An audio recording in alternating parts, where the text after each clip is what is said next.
ये किसी और के साथ, फजल रहमान के साथ हो सकता है, एएनपी के साथ हो सकता है, जमात इस्लामी के साथ हो सकता है। आप हमेशा तो एस्टेब्लिशमेंट की गुड बुक में नहीं रहेंगे। पीपल्स पार्टी के साथ हो सकता है, पीएमएल-एन के साथ हो सकता है। तो बारी बारी सबकी बारी, ये रफ्तार रोकना चाहिए। कानून को पाकिस्तान में मोहतरम करना चाहिए, कानून के मुताबिक चीजें की जानी चाहिए, रूल ऑफ लॉ इस मुल्क में होना चाहिए।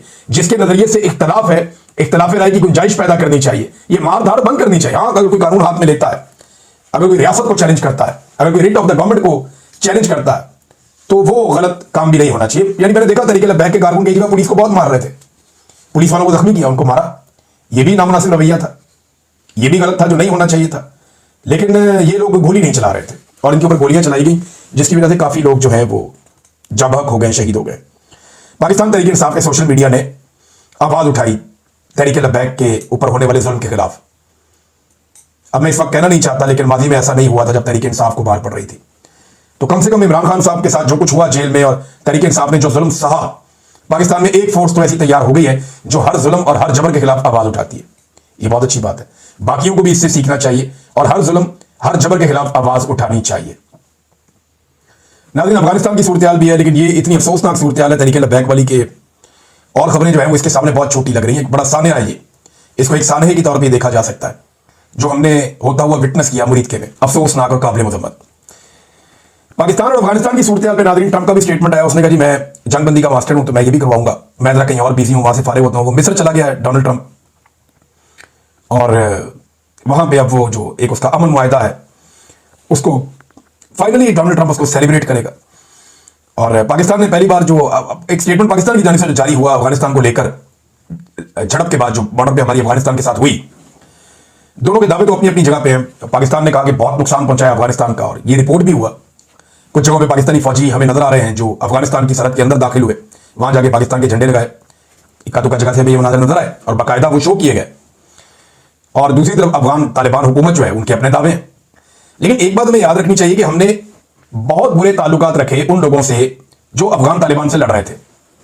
यानी जिस वक्त अफगान तालिबान इक्तदार में नहीं थे और अशरफ गनी और करजई हुकूमत थी अफगानिस्तान में, तो हमने उनसे मुखालफत ली हुई थी इन्हीं तालिबान के लिए। और अब जब इनकी हुकूमत आ गई है तो हमने इनसे मुखालफत लेके उनके साथ मिल गए।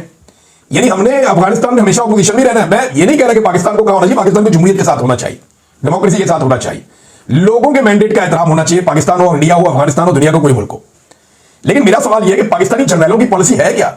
ये हमेशा उस तरफ जाके खड़े होते हैं जो अफगानिस्तान में अपोजिशन होती है। और अब जो पाकिस्तान ने अल्फाज इस्तेमाल किए, पहली बार अफगान तालिबान और दहशतगर्द धड़ों को एक ही पैराए में जिक्र किया पाकिस्तान ने, पहली बार तालिबान रजीम का लफ्ज इस्तेमाल किया गया। फिर यह भी कहा गया कि हम उम्मीद करते हैं कि एक दिन अफगान अवाम को आजादी नसीब होगी और उन पर असल नुमाइंदा हुकूमत हुक्मरानी करेगी। लेकिन इससे पहले जो हुकूमत थी अफगानिस्तान में, करजई हुकूमत या अशरफ गनी हुकूमत, हम उसे कठपुतली हुकूमत करार देते थे। तो अफगानिस्तान में तो असल हुकूमत फिर आई नहीं अभी तक।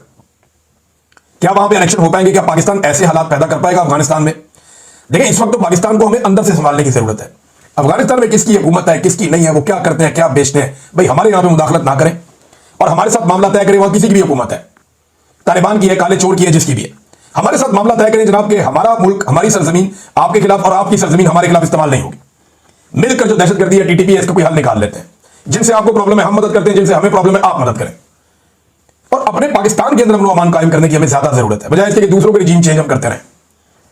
तो वो मेरे ख्याल में पाकिस्तान के लिए ज्यादा प्रॉब्लमेटिक हो जाएगा। इससे पाकिस्तान के अंदर ज्यादा मसाइल आएंगे, मुझे ऐसा लगता है। और माजी में हमने तजुर्बे करके देखें तो हमें पाकिस्तान के अंदर काफी रिएक्शन आया है इन चीजों का। नाज़रीन, गंडापुर के दस्तखतों को लेकर कुंडी साहब जो है, गवर्नर फैसल कुंडी खैबर पख्तूनख्वा के, उन्होंने अजीबोगरीब हरकतें शुरू कर दी। गंडापुर ने एक इस्तीफा दिया था 8 तारीख को, एक दिया 11 तारीख को। पहला बार उन्होंने मिला ही नहीं, एक और भेज दिया 11 को। अब वो कहते हैं दोनों मिल गए, दोनों के दस्तखत अलग अलग है। ये जरा देखें आप, मुझे तो अलग अलग नहीं लग रहे। मेरे एक तो दोस्त है, वो एक्सपर्ट है दस्तखत के, बैंक्स वगैरह में भी काम करते हैं, फौरन पता चलता है। उन्होंने कह दी कि इसके ऊपर तो हम 10 करोड़ का चेक भी कैश कर दें, दस्तखत बिल्कुल एक जैसे, कोई फर्क नहीं है। ये सिर्फ फर्क जो है ना वो फतू है गवर्नर साहब के दिमाग में, जो एस्टेब्लिशमेंट ने डाला हुआ है। अफसोस के साथ मुझे कहना पड़ रहा है, और गवर्नर बेचारा मजबूर है। और ये है पाकिस्तान पीपल्स पार्टी की औकात। पीपल्स पार्टी जब कभी जमहूरियत का नाम ले तो उन्हें बताएं कि सबसे ज्यादा सहाफियों का कत्ल सिंध के अंदर हुआ। पीपल्स पार्टी जब कभी जमहूरियत का नाम ले तो उन्हें बताएं कि बिलावल ने कहा था कि डंडे वाली जमहूरियत, और बिलावल ने कहा था ब्रूट मेजॉरिटी। ये बिलावल को याद दिलाए बार बार। जब कभी ये जमहूरियत का नाम ले तो इन्हें बताएं कि आपने पंजाब में गवर्नर राज लगाया था और खैबर पख्तूनख्वा में आपके गवर्नर ने गैर आईनी इकदाम किया था। तहरीक इंसाफ इस बात पे बधित है कि आज वो हर हाल में अफरीदी साहब को, सुहेल अफरीदी को बनाएंगे खैबर पख्तूनख्वा का चीफ मिनिस्टर। आइन इस पे क्या कहते थे कि सादा बात है, जब इस्तीफा पहुंच गया गवर्नर को तो इस्तीफा हो गया, अब गवर्नर जो मर्जी बहाने बनाए।